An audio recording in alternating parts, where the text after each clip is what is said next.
Good afternoon po. Ayan po naman yung tinatawag na Santo Ara o Bato Ara, yang puti. Pag Santo Ara, nasa simbahan, dyan po nagbabaw ang mga pare. Lalo na yung malalaking simbahan tulad ng Quiapo o Baclaran, yung mga mga simbahan, gumagamit po sila dyan ng Santo Ara. So, bilang sa pananalangin para malapit ang Holy Spirit, sa altar po na yan, meron po yan nakalagay dyan na Santo Ara.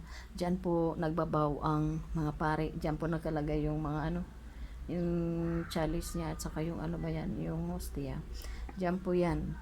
So, yung Santo Ara po ay marami pong yan, ah, marami ang gamit po niyan dahil yan po ay bato ng ah, Holy Trinity o gawa ng Diyos Ama for holiness.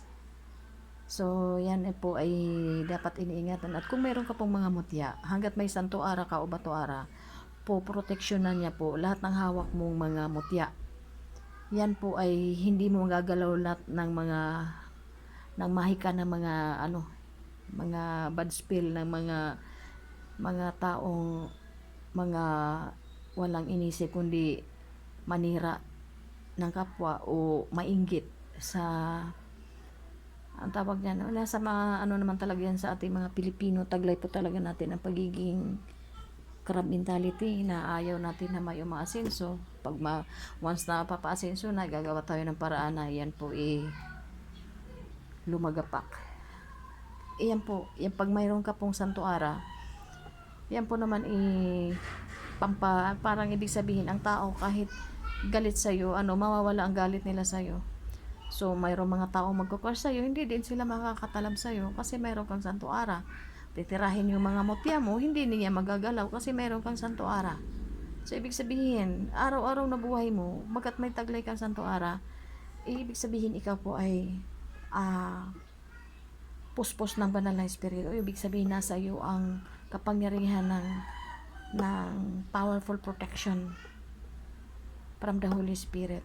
Pagtanglay pag mayroon ka pong alaga na ganyan na Santo Ara o Bato Ara. At yung isa naman po, yan po ay tinatawag na anong tawag yan?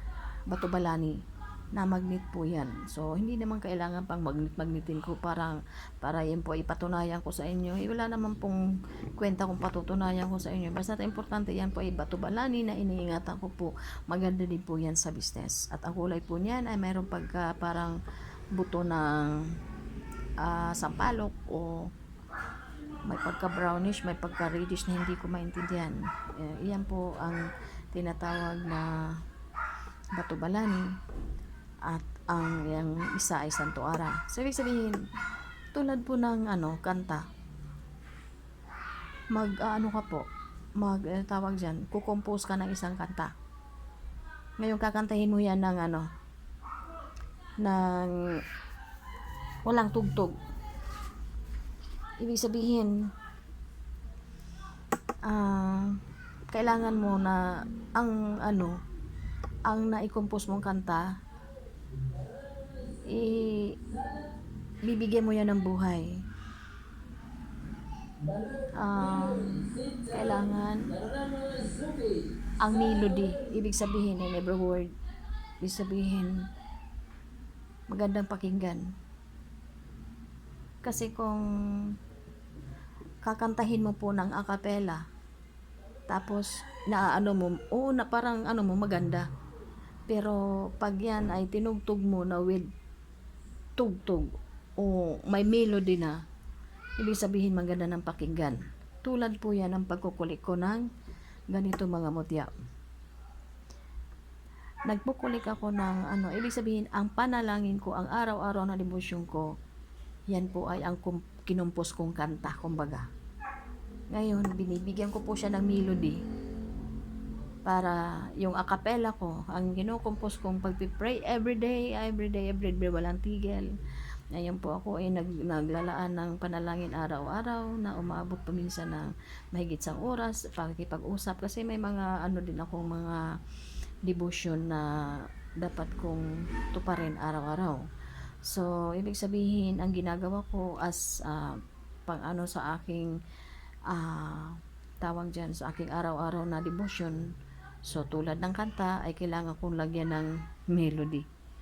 So, ako po ay nagkukulik ng mga mutya na galing sa inang kalikasan o likha ng Diyos Ama, created by the Holy Trinity, all the Almighty God o Diyos Ama.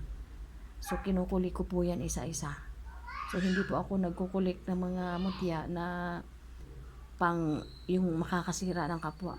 Lahat po ang kinukulik ko lang pong mga mutya ay yung makakatulong sa akin. At in ano na yun, ibig sabihin kung makakatulong sa akin, so ibig sabihin ang ano niyan is channeling. Ibig sabihin makakatulong din ako sa kapwa.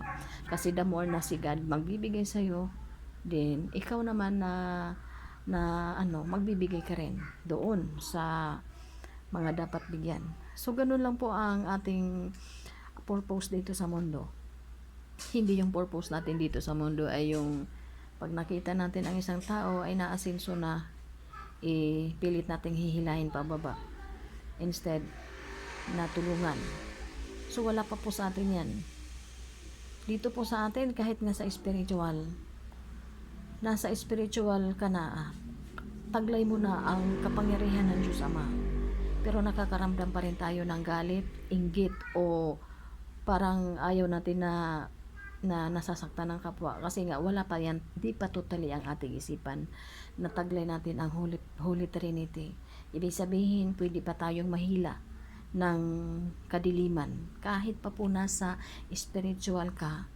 Kung ang iyong ugali po ay naandyan pa rin ang pagkamagagalitin, wala pa sa atin ang papakumbaba, at tayo nandyan pa, tangan pa sa ating damdamin, sa ating isipan ang inggit, ibig sabihin wala ka pa po sa kapangyarihan ng Diyos Ama, at ikaw po ay medyo naliligaw pa po ng landas ang iyong kaluluwa. So, sa mga nagtataglay po ng ibig sabihin, kaya na nating na, kasi po ang Diyos po hindi naman po nagpaparong sa agad. Hindi din siya, matagal po ang ng Diyos Ama. Hahayaan ka muna hanggang magsawa ka. So, meron po yan mga tinatawag na the final countdown. Ganun lang po yan. So, hanggat magpasalamat po tayo sa mga nandyan sa ibig sabihin, sa linya na ng spiritual, dapat din po natin na pag-ingatan po. Kung nakakaramdam pa po tayo ng galit o inggit, ay wala pa po totally po yan sa atin. So, ibig sabihin, meron kang mission na hindi pa po totally na kaloob ng Diyos. Meron ka angkin, so hindi natin alam kung saan galing yan. So, ganun po yan sa spiritual. Hindi lang po yan porkit ikaw hindi tinatablan, ikaw po ay makapangyarihan na hindi po lahat ng iyan po galing sa Diyos. So, hanggat kasi ang pakikipag-anuhan sa Diyos, ibig sabihin, yung pakikipag-communicate or something na mapuno ka ng kapangyarihan ng Diyos. Hindi naman mapuno, but I mean is be filled with the tawag dyan, the Holy Trinity, the power of the Holy Trinity. Kailangan ng taglayin natin yan na yung ibig sabihin maging holy tayo. Huwag natin babahiran ng kung anong hindi maganda ang ating pagkatao. Ibig sabihin, ang pamumuhay po ng puspos ng banal na espiritu ay hindi lang porkit na andyan ka sa spiritual. Spiritual po, ang ibig sabihin po kalugod-lugod sa Diyos. Ang spiritual life, ganun po yun. Dapat nakikitaan po tayo ng imahe ng kababaang loob. Hindi yun nakikipag-away tayo. Kasi kung nararamdaman pa natin ang pagkikipag-away, inggit, wala pa po tayo dyan. Kasi ang pagkakaroon ng kababaan ng loob po ay nasa atin lahat po. Ay pag nagawa po natin yan, maniniwala po ako na Holy Trinity ang nasa sa iyo po.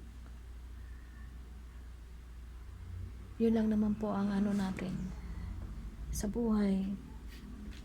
Yung kung ano man taglay natin, kumbaga nasa atin pa rin ang pagiging mapagpakumbaba. At kung tayo naman po ay nasa linya ng spiritual na warrior, as warrior, wala namang problema yan kasi nga kita mo naman sila ano ba yan, sa Bible na talagang thousands of people pumapatay sila, pero sugo yon ng Diyos Ama kasi sila po ay mga sundalo ng Diyos Ama. So depende naman po yan sa kung anong linya sa spiritual meron tayo. Basta ang ano lang po, kahit pa paano po, anuhin po natin ang ating buhay na